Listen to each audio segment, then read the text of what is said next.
করে এলেন প্রভু।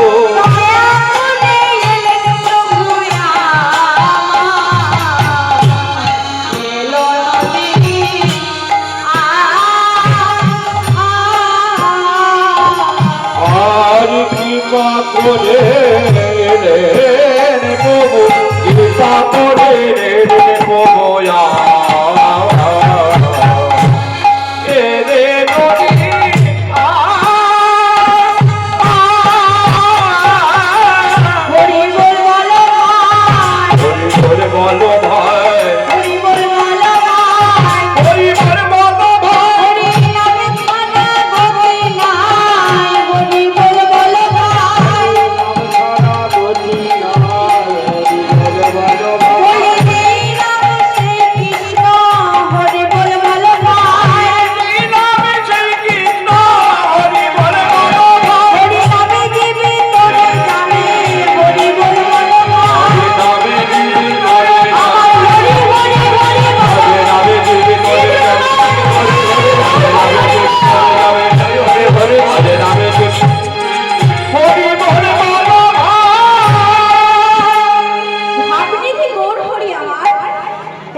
ভগবান আসেন কেন?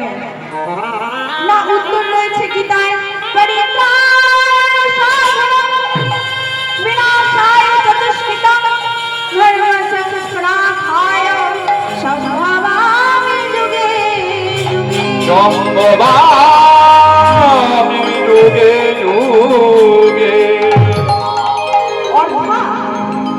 ভগবান যুগে যুগে অবতীর্ণ হয়েছে মা তিনটি কাজ করার জন্য।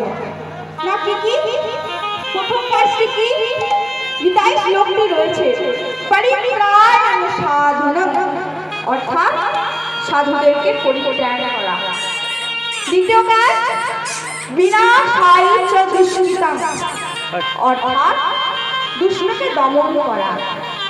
আর তৃতীয় কাজ, ভগবান যুগে যুগে অবতীর্ণ হয়েছে মা ধর্মকে প্রতিষ্ঠান করার জন্য।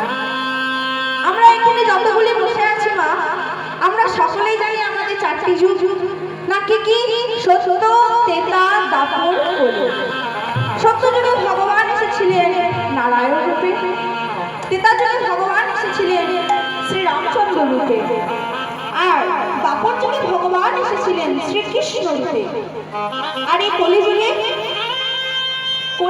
ভগবান এসেছিলেন রাধা কৃষ্ণ মিলিত তনু, যার অন্তরে কৃষ্ণ বাহিরে রাধা, গোড়ার গোড় রাধার রাগ, তিনি হলেন গোড়া। তো সত্য যুগে ভগবানকে লাভ করতে হতো কিভাবে না? না সত্য ছিল ধ্যান, সেটাই যজ্ঞ, দাপরে অর্জন, কলিতে না। সত্য যুগে ভগবানকে লাভ করতে হতো মা দিনের পর দিন ধ্যান করে যেতে হতো। আমরা এখানে যতগুলি বসে আছি, আপনারা কেউ বলতে পারে আমি ধ্যান করি? আমরা কি করছি? বাড়ি টাকার না আমার, গাড়ি টাকার না আমার, শুধু আমার করে যাচ্ছি। একবার বাস্তবে ভেবে দেখুন তো মা, যেগুলো আমার করছি সেগুলো কি সত্যই আমার? যেদিন পৃথিবীতে প্রথম এসেছিলাম সেদিন কি কিছু নিয়ে এসেছিলাম না? কিছু নিয়ে আসিনি, কিছু নিয়ে যাব না। তাই হরি নাম ছাড়া জীবের কোনো গতি নেই। তাই শ্রীদাস কি বলছে,